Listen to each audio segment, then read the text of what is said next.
പ്രിയ സഹോദരരെ, കർത്താവായ യേശു ക്രിസ്തുവിൻ്റെ രണ്ടാം വരവെന്ന ചാനലിലേക്ക് നിങ്ങൾക്കെല്ലാവർക്കും സ്വാഗതം ഞാൻ പറയുന്നു.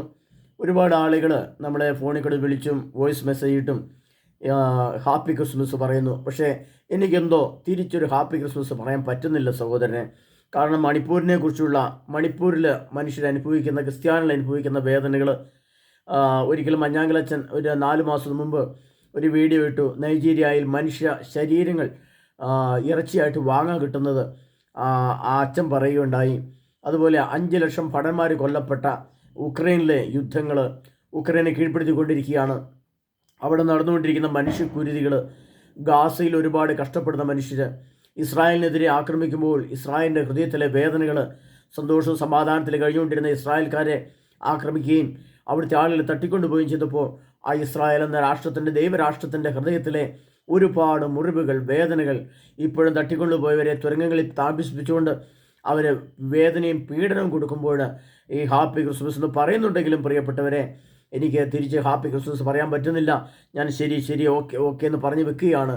എൻ്റെ ഹൃദയം വല്ലാതെ വിഷമവും അസ്വസ്ഥയും മനസ്സ് വല്ലാതെ വേദനിക്കുന്നു പ്രിയപ്പെട്ടവരെ.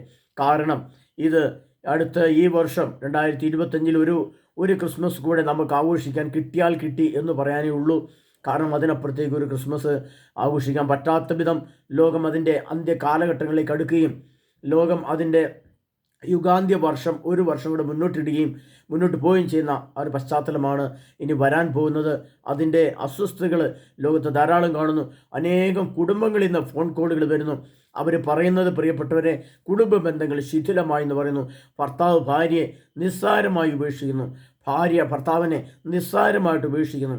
അനേകം യുവാക്കന്മാർ വിവാഹം കഴിക്കാൻ പെൺകുഞ്ഞുങ്ങളില്ലാതെ 2 നില വാർക്ക് വീടും ഇന്നോവ കാറും ജോലിയും കൈ നിറയെ പണവും ഉണ്ടായിട്ടും പെൺകുഞ്ഞുങ്ങളില്ലാത്തതിൻ്റെ വേദനയാൽ ആ കുടുംബം ഒരുപാട് കഷ്ടപ്പെടുന്നു, വേദനിക്കുന്നു.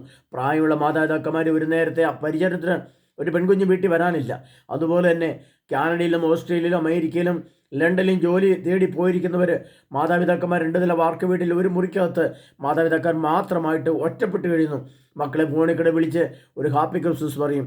ഇതൊക്കെ ഒരു 50 വർഷം മുമ്പായിരുന്നെങ്കിൽ മാതാപിതാക്കന്മാരും മക്കളും എല്ലാം കൂടി ചേർന്നിരുന്ന് ഹാപ്പി ക്രിസ്മസും പറഞ്ഞ് നല്ല കള്ളപ്പിറച്ചി ഉണ്ടാക്കി തിന്ന് രാത്രി പള്ളിയിൽ പോയിട്ട് എത്രയോ സന്തോഷമായിരുന്നു.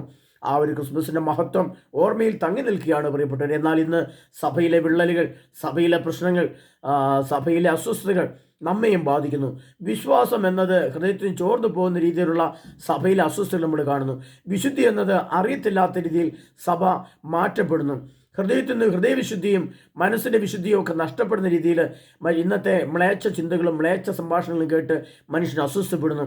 അങ്ങനെ മനുഷ്യൻ്റെ കലുഷിതമായ ഒരുപാട് വേദനയും കാലുഷ്യവും വെറുപ്പും വിദ്വേഷവും നിറഞ്ഞു നിൽക്കുന്ന ഒരു കാലഘട്ടത്തിൽ കൂടെ നമ്മൾ കടന്നു പോകുമ്പോൾ ഈ ഹാപ്പി ക്രിസ്മസ് എന്ന് പറയാൻ തോന്നുമെങ്കിലും പ്രിയപ്പെട്ടവരെ പറയാൻ പറ്റുന്നില്ല. എങ്കിലും എല്ലാവരെയും ആ ക്രിസ്മസിൻ്റെ ആ ഓർമ്മകളിലേക്ക് ക്ഷണിച്ചുകൊണ്ട് എല്ലാവർക്കും ക്രിസ്മസിൽ വിശുദ്ധി പ്രാപിക്കാൻ, ക്രിസ്തുവിനെക്കുറിച്ച് ഒന്നും കൂടെ ഓർക്കാൻ, അടുത്ത ഈ വർഷമാകുമ്പോൾ നമ്മൾ എത്ര പേര് ക്രിസ്മസ് ആഘോഷിക്കാൻ ഉണ്ടാകുമെന്ന് നമുക്കറിയില്ല.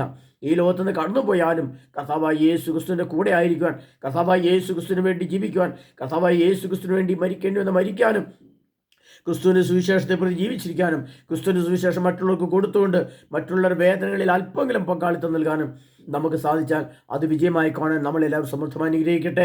വിശ്വാസത്തിൻ്റെ വിശുദ്ധിയുടെയും ഒരു ശക്തി, വിശ്വാസത്തിൻ്റെ വിശുദ്ധിയുടെ ഒരു ജ്ഞാനം, വിശ്വാസത്തിൻ്റെ വിശുദ്ധിയുടെ ഒരു സ്റ്റെപ്പ് കൂടെ കയറുവാൻ ഈ ക്രിസ്മസ് നമ്മെ ഓരോരുത്തരും ഒരുക്കട്ടെ പ്രാർത്ഥിക്കുന്നു.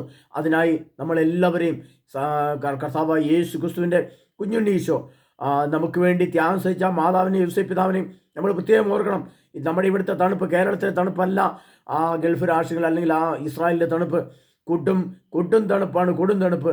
ആ സമയത്ത് ഈ കുഞ്ഞിനെയും ഭാര്യ എടുത്ത് നെഞ്ചോട് ചേർത്ത് വെച്ച് കഴുതയുടെ പുറത്ത് ഓടി രക്ഷപ്പെട്ട അവസ്ഥയെ ഓർക്കുമ്പോൾ അതൊക്കെ എത്രയോ നമുക്ക് വേണ്ടി ആ മാതാവ് യോസേപ്പ് പിതാവ് സഹിച്ചതിൻ്റെ 1000-1 നമ്മൾ സഹിക്കുന്നില്ല പ്രിയപ്പെട്ടവരെ. എത്രയോ പരിപാലിച്ചിട്ടാണ് ആ ഉണ്ണീശോയെ നമുക്ക് നമ്മുടെ മുമ്പിൽ യേശു ക്രിസ്തുവായിട്ട് അവർക്ക് തരാൻ സാധിച്ചത്.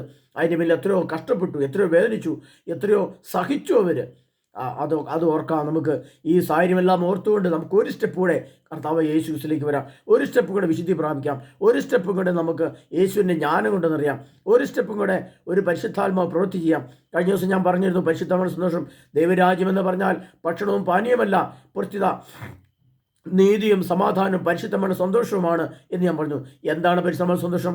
പ്രിയപ്പെട്ടവരെ, നിങ്ങളെല്ലാവരും ഈ ക്രിസ്മസിൻ്റെ തലേ ദിവസം തൻ്റെ സമ്പത്തിൽ നിന്ന് ഒരു ചെറിയ അംശം എടുത്ത് ഏതെങ്കിലും അനാഥ മന്ദിരത്തിലോ ദാരിദ്ര്യം അനുഭവിക്കുന്ന വേദന അനുഭവിക്കുന്നവരുടെ വീട്ടിലോ പോയി കൊടുത്തിട്ട് ഒരു കേക്കും മേടിച്ചു കൊടുത്ത് ഒരു ചെറിയ പൈസയും കൊണ്ട് കൊടുത്ത് ആരെങ്കിലും ആശ്വസിപ്പിച്ചിട്ടാണോ, ആരുടെയെങ്കിലും കണ്ണീർ അല്പമെങ്കിലും ഒപ്പിയിട്ടാണോ നിങ്ങൾ ഈ ക്രിസ്മസ് ആഘോഷിക്കാൻ വേണ്ടി ഇപ്പോൾ ആയിരിക്കുന്നത് എന്ന് ഞാൻ ചോദിക്കുന്നുണ്ട്. എന്നെങ്കിൽ നിങ്ങൾ നിങ്ങളുടെ ആത്മാവിനോട് ശോധന ചെയ്യണം. പ്രിയപ്പെട്ടവരെ, ഒരു വേദനിക്കുന്നിടത്ത് നിന്ന് ഒരു ക്രിസ്മസ് കേക്കും കൊടുത്ത് ഒരു യേശുവിൻ്റെ കാര്യം പറഞ്ഞിട്ട് പോകുന്നതിന് ശേഷമാണ് നമ്മൾ ക്രിസ്മസ് ആഘോഷിക്കേണ്ടത്. പ്രിയപ്പെട്ടവരെ, അതാണ് ശരിയായ ക്രിസ്മസ്. ഞാൻ ആ രീതിയിലൊക്കെ കാര്യങ്ങൾ കൈകാര്യം ചെയ്തിട്ടുണ്ട്. നിങ്ങളും അങ്ങനെ ചെയ്തിട്ടുണ്ടാവുമെന്ന് ഞാൻ വിശ്വസിക്കുന്നു. അതിനെ നമ്മളെല്ലാവരും കൂടുതൽ അനുഗ്രഹിക്കട്ടെ പ്രാർത്ഥിക്കുന്നു. അതിനാൽ കർത്താവ് യേശു ക്രിസ്തുവിലേക്ക് ഒരു സ്റ്റെപ്പ് കൂടെ അടുക്കാൻ ഈ സാഹചര്യം ഉപകരിക്കുമാറായിട്ട് ബാധിച്ചുകൊണ്ട് നമ്മളെല്ലാവരും സമൃദ്ധമായി യേശു അനുഗ്രഹിക്കട്ടെ. ആമേൻ.